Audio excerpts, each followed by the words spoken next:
Today I would like to talk to you about the basics of organ donation.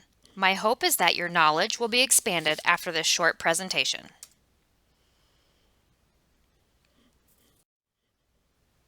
What is organ donation? Organ donation is the process of giving an organ or part of an organ for the purpose of transplantation into another person. You're basically taking healthy organs from one body and transplanting them into another body. A donor can either be living or deceased. Why should you consider organ donation? By giving someone your organs, you are giving that person another chance at life when yours cannot continue. Your family can be comforted by knowing that even if you aren't here, your organs are in somebody else and you are living on through them. The donation can bring donor and recipient families together, which means you have the opportunity to meet the ones your loved one helped save. Donation is kept confidential unless both families want to meet. The donor network can help arrange you to meet if that is what you both desire.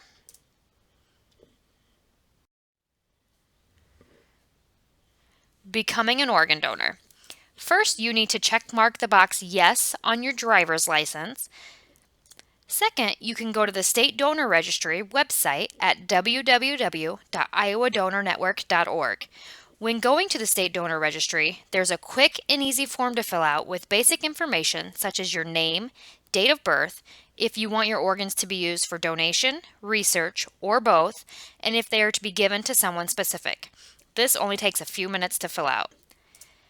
Talking with family and friends is probably the most important step of all, so there are no questions at the time of your death. By talking to your family about your wishes, it can also make it easier for your family when that time comes because they will know what your exact wishes are. Here are some fun facts. Did you know that every 10 minutes a new person is added to the National Organ Transplant waiting list? An average of 22 people die each day while waiting. On average, 81 transplants take place every day in the United States. In 2014, the lives of 29,532 Americans were saved by organ donation. One donor can save up to 9 lives through organ donation and save and heal more than 100 lives through tissue donation.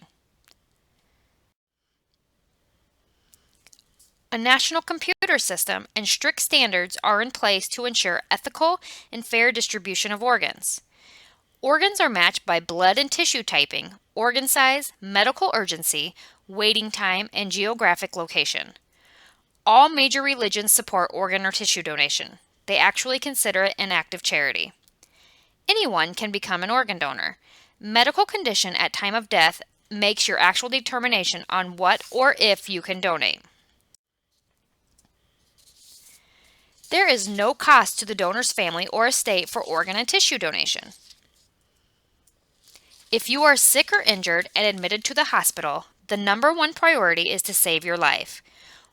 Organ donation can only be considered after brain death has been declared by a physician. Information about an organ donor is only released to the recipient if the family of the donor requests or agrees to it. Otherwise, a patient's privacy is maintained for both donor families and recipients.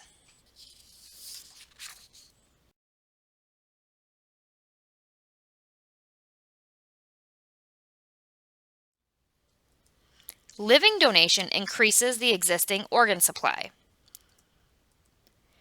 Demand for organs far exceeds the supply. People most often become a donor after stroke, heart attack, or severe head injury. Donors are needed for all races and ethnic groups. Transplant success rates increase when organs are matched between members of the same ethnic background.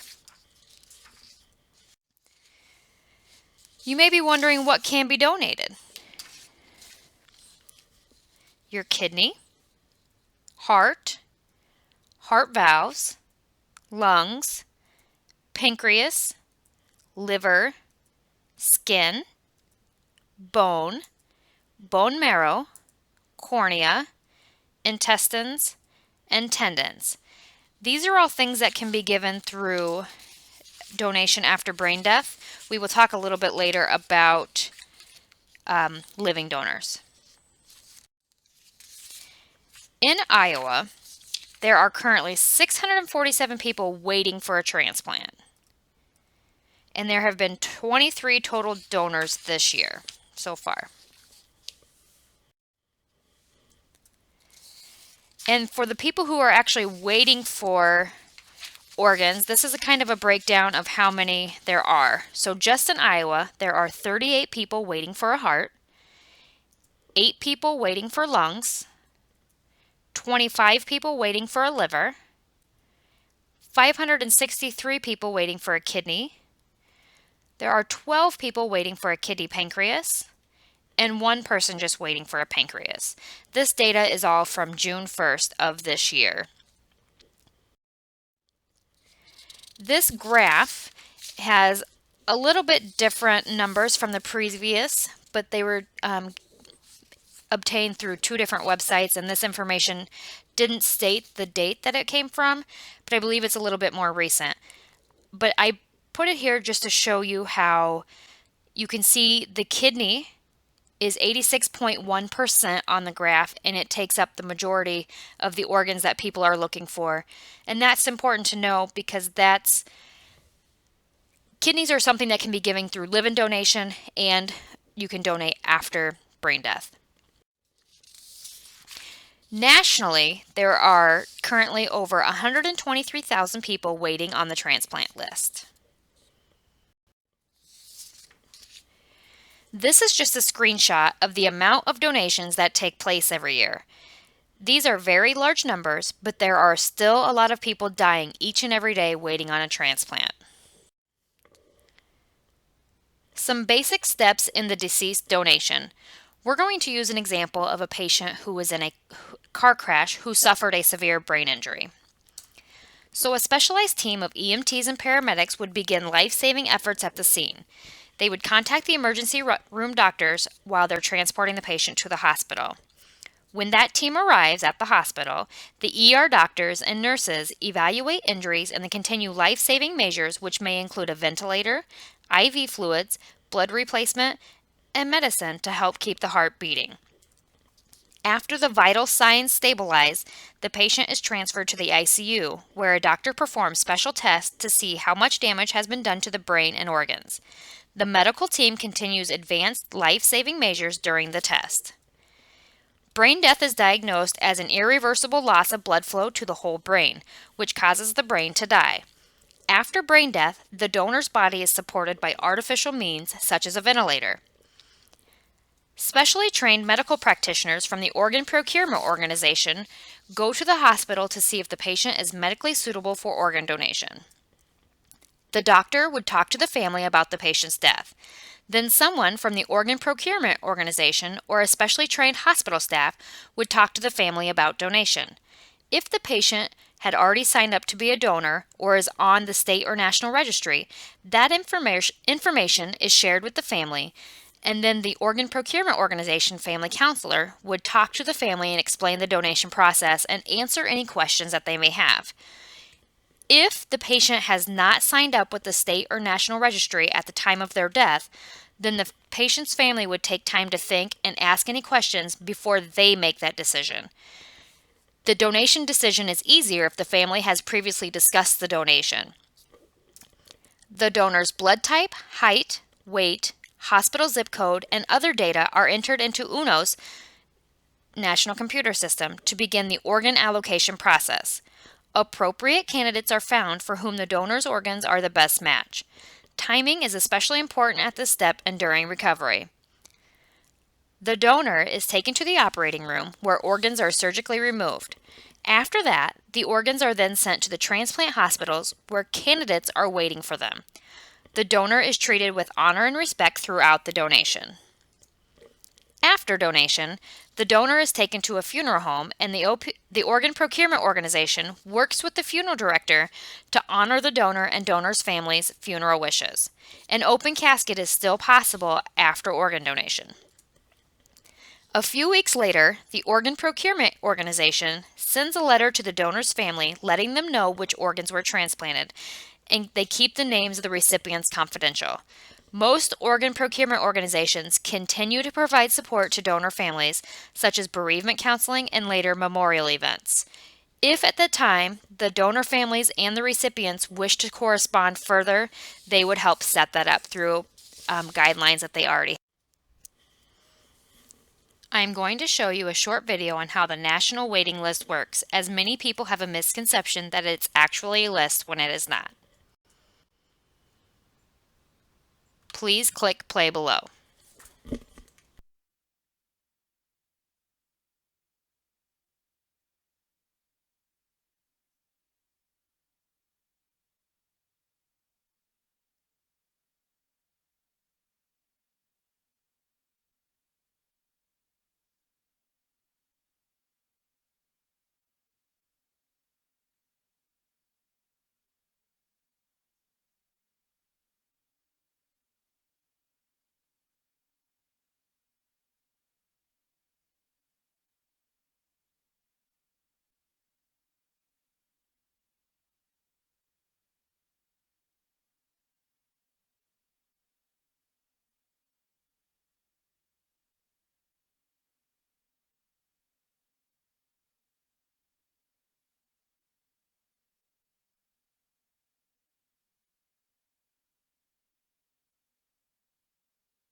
Moving on to living donation.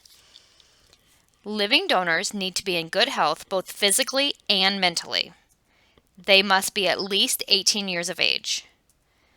Some medical conditions that may prevent living kidney donation include uncontrolled high blood pressure, diabetes, cancer, HIV, hepatitis, acute infections, or a psychiatric condition requiring treatment. The kidney is the most transplanted organ in living donation. On occasion, a segment of liver is transplanted, and it's rare, but sometimes segments of lung, intestines, and pancreas can also be transplanted by a living donor.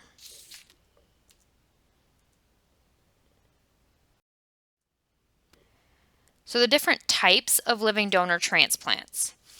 In a directed donation, the donor names the specific person to receive the transplant. This is the most common type of living donation. The donor may be a relative, close friend, or just someone who they heard is in need. In non-directed donation, the donor does not name the specific person to get the transplant. The match is arranged based on medical compatibility with a patient in need. Paired donation involves two pairs of living kidney donors and transplant candidates who do not have matching blood types. The two candidates trade donors so that each candidate receives a kidney from a donor with a compatible blood type. In blood type incompatible donation occurs when a transplant candidate receives a kidney from a living donor with a non-matching blood type. To decrease the risk of rejection of the donated organ, candidates receive specialized medical treatment before and after the transplant. This may include removing the transplant candidate's spleen during the transplant.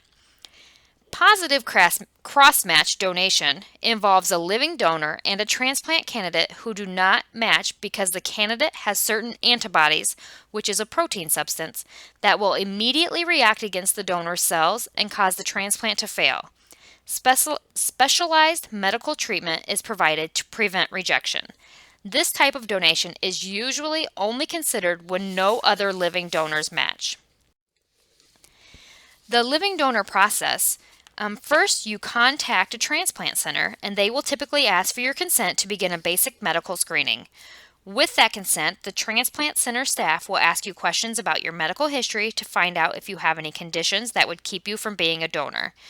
This initial screening is typically followed by a blood test to see if you are compatible with the intended transplant candidate. If you are not compatible with that person, you may have other options to donate. transplant centers are required to provide you an independent donor advocate for all potential donors. Your independent donor advocate should not be part of the potential transplant recipient's medical team, and they will assist you during the donation process. In conclusion, I hope you have learned the basics about organ donation. Regardless of how you feel, be sure to talk to your family so they are aware of your wishes. If you want to be an organ donor, be sure to mark yes on your driver's license and also register online. Spread the word to your family and friends if you wish on what you learned today. You could be the one to help save not only one person, but multiple people's lives someday. Thank you for your time. For more information, you can visit the Iowa Donor Network or the UNOS website.